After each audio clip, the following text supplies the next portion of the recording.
Every week, he sends me this is how many people are employed there, how many locals, how many foreigners.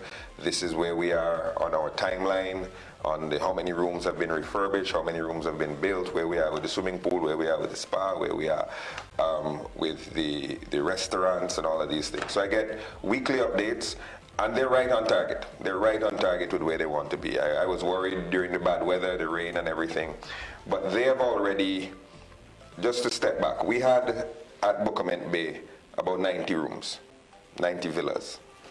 The Sandals project is going to be over 300 rooms. So they're keeping roughly those 90. They're going to build another 200 rooms in towers. And then they're going to build some of those beautiful things you see in those Sandals ads with the villas over the water, that sort of a thing.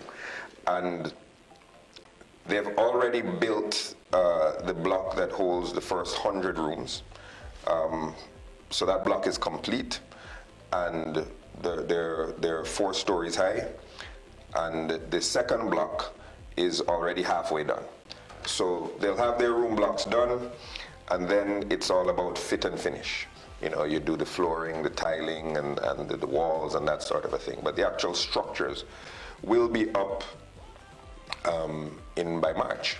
Wow. And then thereafter, they have to do the grounds, the swimming pools, you know, those sorts of things. The spa is very close to complete. The spa will be finished in April. It's a huge spa.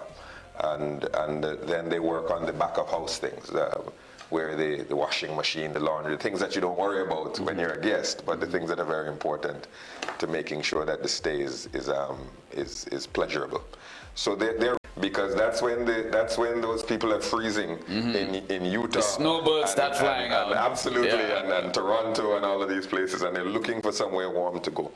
They're going to start booking rooms at that resort by the middle of the year.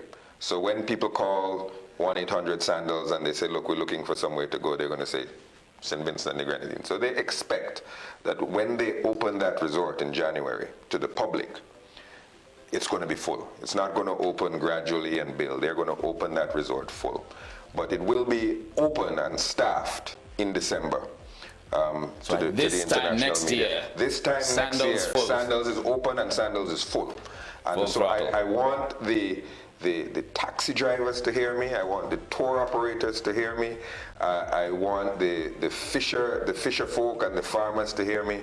That the Sandals Resort, which they tell me is going to have 1,500 people a week in that resort, because most people stay about 4 days, and it's going to be full the whole time.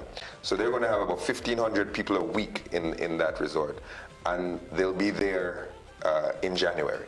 So if you're thinking about doing tours, get yourself ready. If you're thinking about giving people rides from the airport to the resort, you know, get yourself ready. If you're thinking about supplying lettuce, eggs, or tomatoes, or watermelon, or fish, get yourself ready, because this is a huge new market right here in St. to make sure that we can invite those 1,500 guests a week across the bridge and into the village, where they can buy local products from local villages. We're going to have a monthly fish fry there that's open not only to Sandals, obviously, but to the general public.